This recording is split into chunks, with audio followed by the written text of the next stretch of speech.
बिस्मिल्लाहिर्रहमानिर्रहीम अस्सलाम वालेकुम। Welcome to informational institute. आज हम देखेंगे MTI 61 का लेक्चर नंबर 37, जो कि टॉपिक 130 से स्टार्ट हो रहा है। यहाँ से हमारा जो रियल एनालिसिस 2 का लास्ट चैप्टर स्टार्ट हो रहा है, इंटीग्रल कैलकुलस।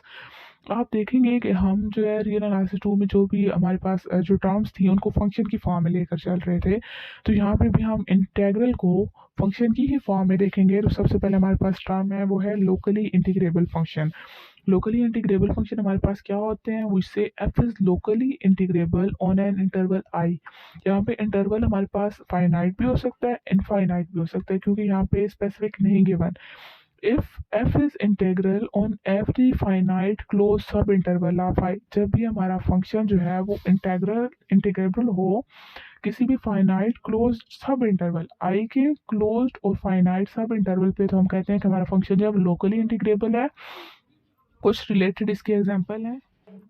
एग्जांपल हमारे पास क्या है कि फंक्शन हमारे पास है F of x is equal to sine X. आप देखें, हमें वैसे भी पता है कि जो हमारा साइन एक्स है, अगर हम उसको इंटीग्रेट करें तो वो कुछ वैल्यूज पे हमारे पास उसकी वैल्यूज आती हैं, कुछ पे हमारे पास वो अनडिफाइंड हो जाता है। तो हम उसे कह सकते हैं कि वो हमारे पास रियल लाइन, क्योंकि फंक्शन वन वेरिएबल है, हम रियल लाइन से डील कर रहे हैं, तो हमारा जो एफ ऑफ एक्स है वो उस रियल लाइन पे लोकली इंटीग्रेबल है। नेक्स्ट एग्जांपल है हमारे पास g of x is equal to 1 divided by x into x minus one. अब अगर आप यहाँ पे देखें तो हमारे पास अगर x की वैल्यू हम 1 पुट करें तब भी हमारा फंक्शन अनडिफाइंड हो रहा है, 1/0 इन्फिनिटी की फॉर्म आ रही है। और जब हम x की वैल्यू पुट करें 0 तब भी हमारा फंक्शन जो है वो अनडिफाइंड हो रहा है।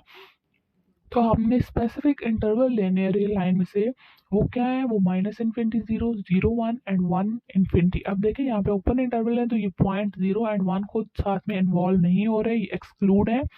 तो हमारा फंक्शन जो है वो लोकली इंटीग्रेबल है। इसी तरह फिर H of x is equal to under root X है। जब भी हमारे पास अंडर रूट की फॉर्म आएगी, हम रियल एनालिसिस से डील कर रहे हैं, रियल नंबर से डील कर रहे हैं, तो हम जस्ट पॉजिटिव वैल्यूज ले सकते हैं। नेगेटिव वैल्यू लेंगे तो हमारा जो फंक्शन है वो कम्प्लेक्स वैल्यूज की तरफ चला जाएगा।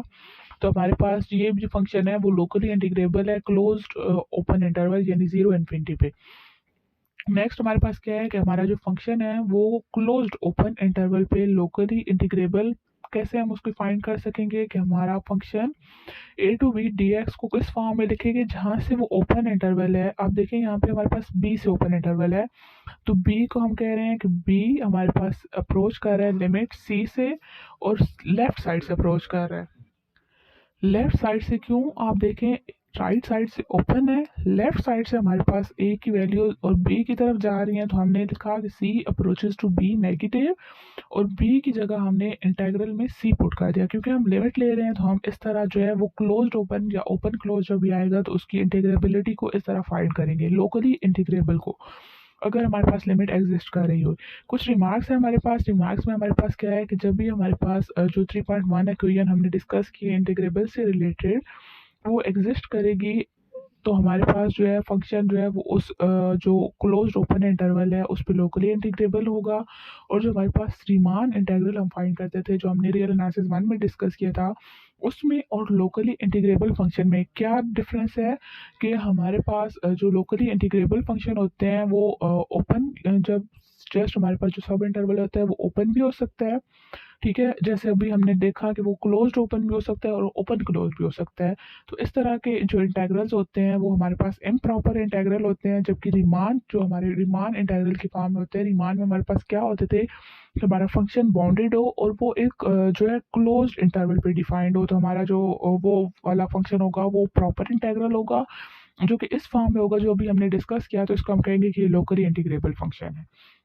नेक्स्ट पॉइंट में उन्होंने यही डिस्कस किया है, अगर हमारे पास जो हमारी जो हमने लोकली इंटीग्रेबल या इम्प्रॉपर इंटीग्रल फाइंड किया है तो वो उसकी वैल्यूज इन्फिनिटी तक जा रही हैं, तो हम कहेंगे कि हमारा जो इंटीग्रेबल फंक्शन है वो डाइवर्ज कर रहा है।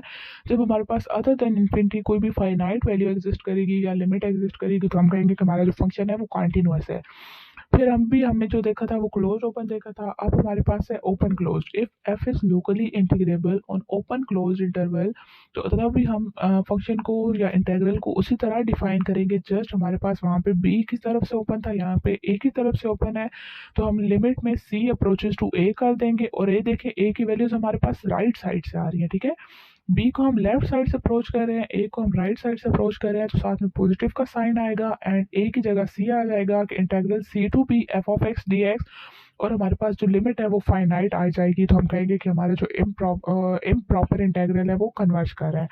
अब हमने जो केस डिस्कस करना है वो है ओपन इंटरवल, ठीक है। F is locally integrable on open interval, then we define, तब हम उसकी लिमिट किस तरह डिफाइन करेंगे कि हम उसमें उस इंटरवल ए बी में से कोई भी अल्फा इंट्रोड्यूस कर रहे हैं, a alpha f of x D x plus alpha two B F of x D x, और वो जो हमारे पास अल्फा है वो हमारे पास जो इंटेग्रल है वो इंटेग्रल से इंडिपेंडेंट है, यानी हमारे पास इंटेग्रल की वैल्यू जो है वो उस अल्फा पे डिपेंड नहीं कर रही, वो जस्ट उस ओपन इंटरवल ए बी पे ही डिपेंड कर रही है। अल्फा जस्ट हमने लोकली इंटीग्रेबल फंक्शन को फाइंड करने के लिए इंट्रोड्यूस किया है। नेक्स्ट हमारे पास एग्जांपल है। एग्जांपल में हमारा फंक्शन क्या है, F of x is equal to 2x sine 1/x minus cos 1/x is locally integrable and the derivative of. अब देखिए F of x is equal to X square sine 1/x, ये sine 1/x जो ऊपर हमारे पास small F वाला function है वो उसका डेरिवेटिव है।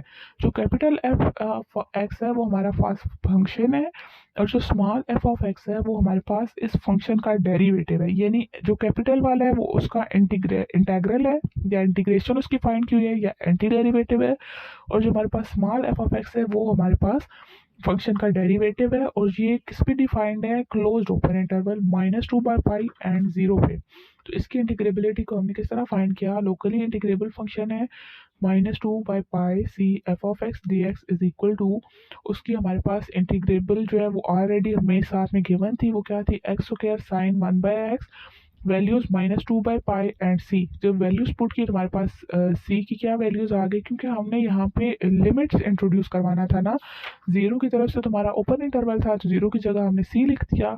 यहाँ पे जब उसको इंटेग्रल सी की फॉर्म में फाइंड किया तो हमारे पास आ गया c square sine 1/c plus 4/पाई स्क्वायर। अब limit c approaches to zero from left side, और जब सी की हम लिमिट पुट करेंगे तो हमारे पास जस्ट जो लिमिट का एक वैल्यू आएगी, या हमारी जो लिमिट फाइनाइट एग्जिस्ट कर रही है वो है 4/पाई स्क्वायर।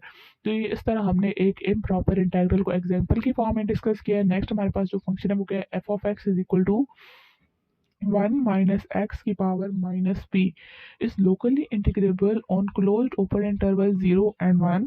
और अब यहाँ पे हमारे पास जो पॉइंट पी है उसकी इन्होंने स्पेसिफिकेशन क्या दे दी कि पी 1 की इक्वल नहीं है, और जो हम सी लेंगे वो 0 और 1 के दरमियान मिलाया करेगा। तो हमने उसको लोकली इंटीग्रेबल फंक्शन को इंटीग्रेट किया 0 टू सी, क्योंकि 1 यहाँ पे हम लिमिट की फॉर्म में लेंगे तो हमने 1 की जगह सी लिखा, 0 टू सी 1 माइनस एक्स की power minus P D x. Integrability आप देखिए -1 आप जब साथ में मल्टीप्लाई करेंगे तो हम इस पे पावर रूल इंटीग्रेशन का पुट कर सकते हैं। तो हमारे पास क्या है, 1 माइनस एक्स की power minus P plus 1 divided bye minus P plus 1 लिखे या पी माइनस 1 लिखे, दोनों एक ही चीज़ है।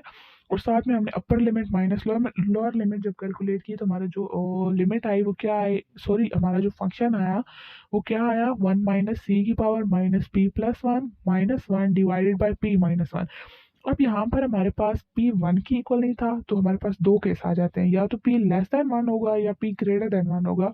तो हमने दोनों को अलग अलग फाइंड किया। जब p 1 से लेस होगा तो हमारे पास जो p की वैल्यू है पावर की फॉर्म में वो जाहिर सी बात है नेगेटिव ही आएगी। और जब हम c को 1 अप्रोच करेंगे, ठीक है, तो जब हमने उसकी लिमिट अप्लाई की तो हमारे पास जो केस बनता है वो क्या है कि जब p की वैल्यू 1 से लेस होगी तो हमारे पास 1 माइनस पी की पावर -1 आ जाएगा। और जब हम हमारे पास पी की वैल्यू 1 से ग्रेटर होगी तो हमारे पास इन्फिनिटी आएगी। फिर हमने p इक्वल टू 1 उसको भी देख लिया तो उसकी भी वैल्यू हमारे पास इन्फिनिटी आती है, ठीक है। आप यहाँ पे देखिए हमारे पास 1 माइनस एक्स की पावर -1 है, इसको जब आप इंटीग्रेट करेंगे तो हमारे पास आ जाएगा log 1 माइनस सी। जब आप c की वैल्यू 1 पुट करेंगे तो हमारे पास log 0 आ जाएगा, जो कि माइनस इन्फिनिटी की इक्वल होता है। माइनस बार है माइनस है तो मल्टीप्लाई होकर हमें पॉजिटिव इन्फिनिटी दे देगा। तो यहाँ पे भी हमारा फंक्शन जो है वो डाइवर्ज कर रहा है। हमने इस टाइप फंक्शन की जो हमारे पास लिमिट आ रही थी वो हमने जस्ट पुट कर दी कि 1 से लेस होगा तो हमारे पास ये वैल्यू आएगी, और greater than or equal to 1 पे हमारा जो फंक्शन है वो डाइवर्ज कर रहा है। उसी तरह एक और एग्जांपल है F of x equal to x की power minus p that is locally integrable on close open interval. तो ये सेम वैसी ही केस है। हमने इसकी इंटीग्रेबिलिटी फाइंड की, हमने जो ओपन था वो इन्फिनिटी की फॉर्म से था तो हमने वहाँ पे सी पुट किया। सी की फॉर्म में जब हमने upper limit minus lower limit put की तो हमारा क्या फंक्शन आ गया, सी की power -p+1 divided by -p+1। अब यहाँ पे देखें, यहाँ पे भी हमारे पास उसी तरह केस इन्वॉल्व हो रहे हैं। जब p की वैल्यू 1 से ग्रेटर होगी तो हमारे पास जो है वो सी की पावर नेगेटिव में आ जाएगी, ठीक है। क्योंकि हमारे पास पी के साथ माइनस है, तो जब भी 1 से ग्रेटर वैल्यू आएगी तो हमारे पास सी की पावर माइनस में आ जाएगी। तो हमारा जो फंक्शन है वो किस तरह आ जाएगा, पी -1 की पावर -1। और जब हमारे पास 1 से लेस होगी तो हमारे पास जो फंक्शन है वो इन्फिनिटी की तरफ चला जाएगा। इसी तरह जब p इक्वल टू 1 है तब भी हमारे पास इन्फिनिटी की ही तरफ चला जाएगा। तो हमारे पास जो फंक्शन है वो कन्वर्ज करेगा p ग्रेटर देन 1 के लिए और डाइवर्ज करेगा p लेस देन और इक्वल टू 1 के लिए।